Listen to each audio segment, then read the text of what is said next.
ओम शांति।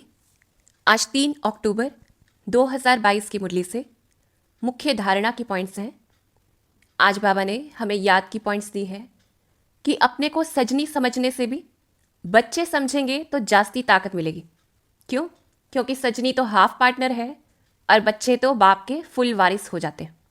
तो आज बाबा का विशेष डायरेक्शन क्या है? बच्चे बनकर बाप को याद करने का। और बाबा ने कहा, लाडले बच्चे, भल सब कुछ काम काज करो, सिर्फ बुद्धि से बाप को याद करना है। बाबा हमें काम करने के लिए मना नहीं करते, लेकिन सिर्फ बुद्धि से बाप को याद करना है। फिर बाबा कहते एक घड़ी आधी घड़ी, और एक घड़ी कितनी होती है? 8 घंटे की। पूरे दिन में 3 घड़ियाँ होती हैं। फिर बाबा कहते इसमें अमृत वेला अच्छा है, क्योंकि स्नान भी अमृत वेले किया जाता है कि सुबह सुबह हर कोई स्नान करता है। तो ऐसे ही बाबा कहते अमृत वेले हमें ज्ञान का, हमें याद का स्नान करना है। फिर बाबा ने याद के लिए कहा कि तुम्हारी बुद्धि में सिर्फ एक ही धाम है। वो कौन सा? परम धाम। वो लोग यात्रा पर जाते हैं तो बहुत इधर उधर फिरते रहते हैं वो तो, लेकिन हमें क्या करना है? घड़ी घड़ी परम धाम को याद करना है। घड़ी घड़ी परम धाम को याद करना है। और याद से फायदा क्या होगा? बाबा कहते श्री बाबा को याद करने से ताकत मिलती है। और इस पर बाबा ने आज मुरली में हातम ताई के खेल का उदाहरण दिया है, जिसमें कहा जाता है मुख में मुलहरा डालती थी तो माया चली जाती थी।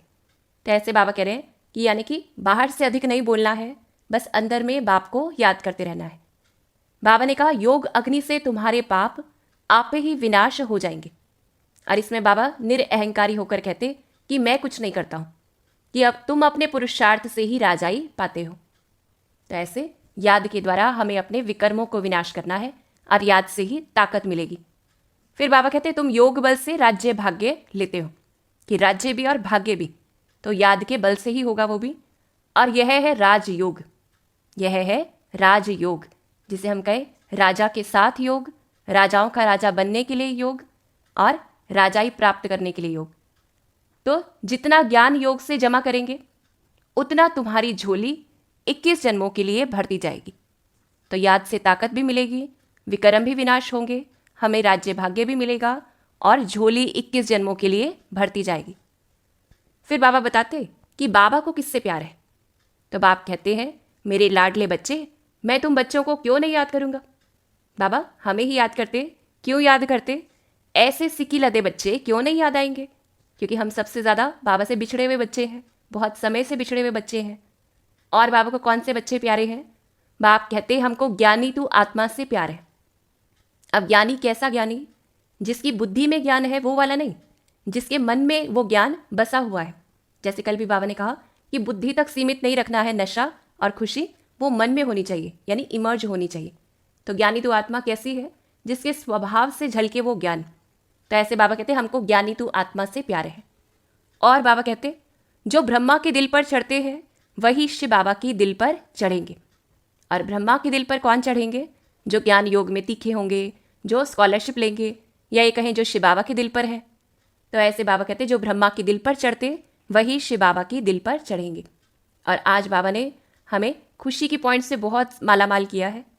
पहला बाबा कहते तुम मेरे धाम में आने वाले हो। तो हमें ये सारी स्मृतियों में रखनी है, पॉइंट्स हर वक्त रखनी है।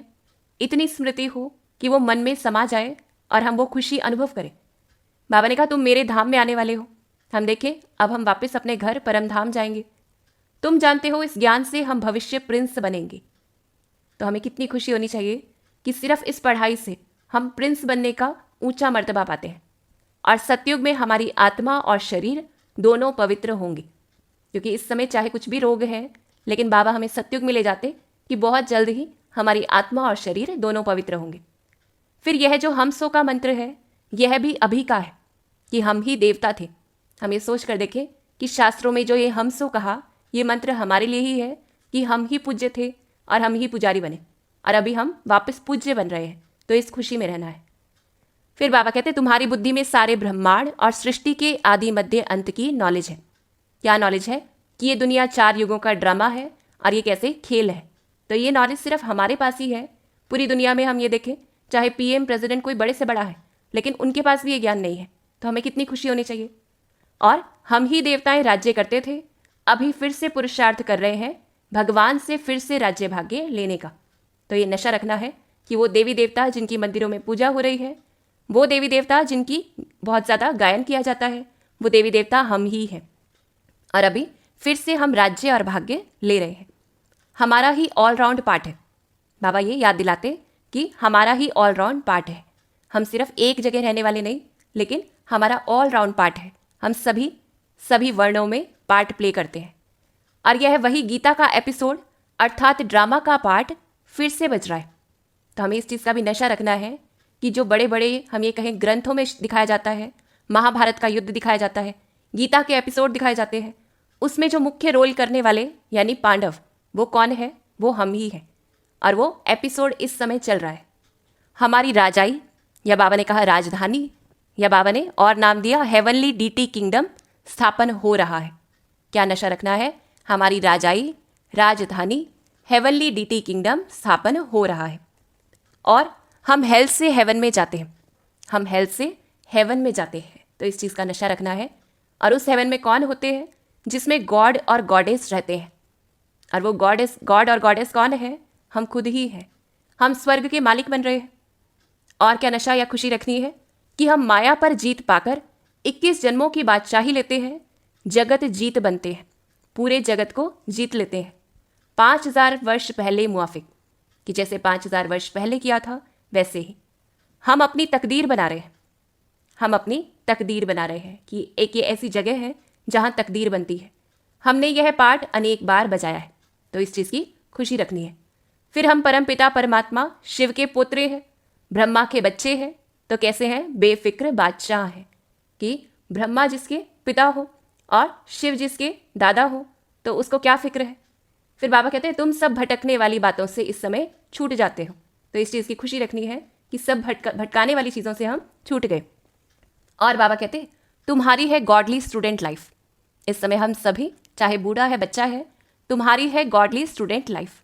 ऐसी कोई यूनिवर्सिटी नहीं होती जहाँ से मनुष्य से देवता बनते हो। तो हमें नशा रखना है हम कैसी यूनिवर्सिटी में पढ़ रहे हैं जहाँ क्या बनकर निकलते हैं? मनुष्य से देवता। और फिर बाबा कहते हैं तुम पास होकर ट्रांसफ़र हो जाएंगे। तुम्हारी सगाई होती है शिव बाबा के साथ, सगाई कर फिर बाबा के पास चले जाना है। तो ऐसे हम खुशी रखें कि हमारी सगाई किससे होती है। और सगाई जिसे हम ये भी कहें कि जो सगा है, तो वो जो सगा है वो क्या होगा? बाबा के पास चले जाएगा। फिर हमें अपना यादगार देखना है। आज बाबा ने कहा है कि अपना यादगार देखेंगे ना तो खुशी होगी, क्योंकि हर चीज़ में हम देखेंगे, मंदिरों में, शास्त्रों में, हर जगह हम सभी बच्चों के यादगार हैं। तो हमें इस चीज़ की खुशी रखनी है कि वो यादगार किसके हैं? हमारे ही हैं।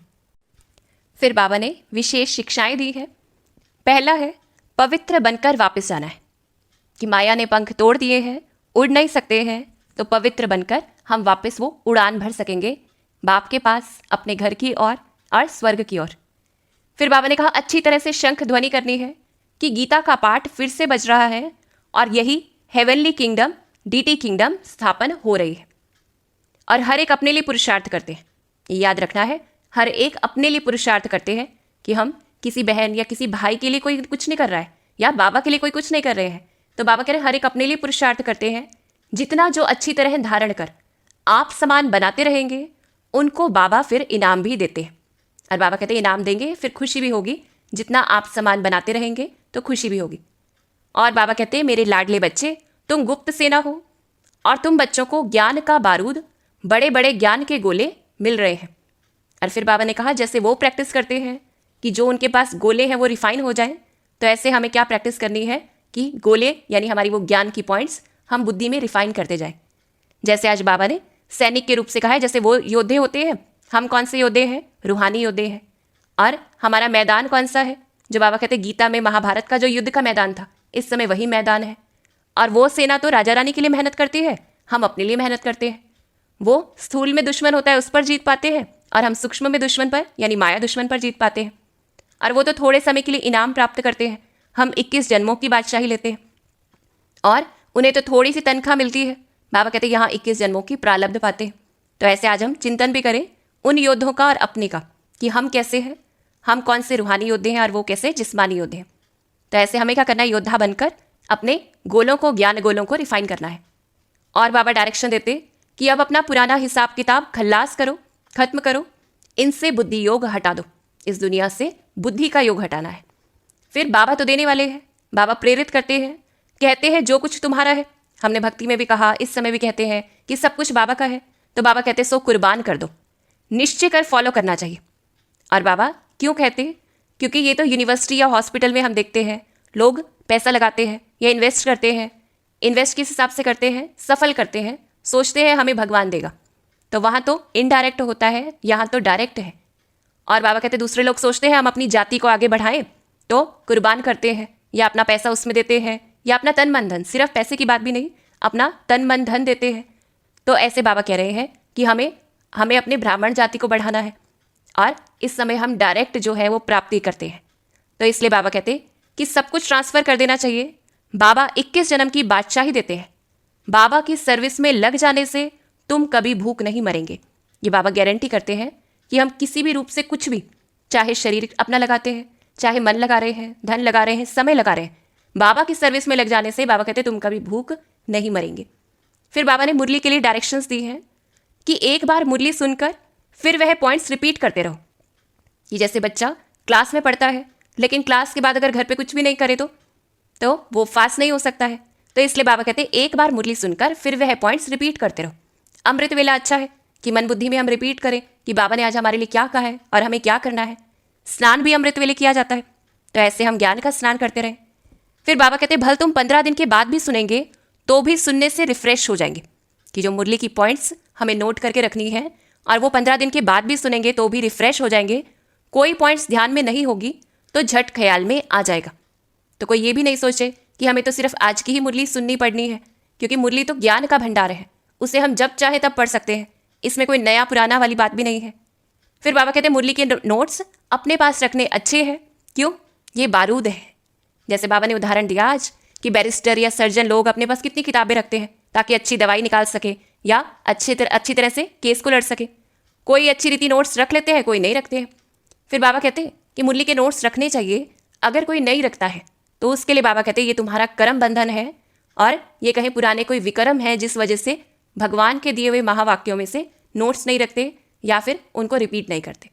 फिर अंत में बाबा ने हमें वरदान दिया और स्वमान दिया है।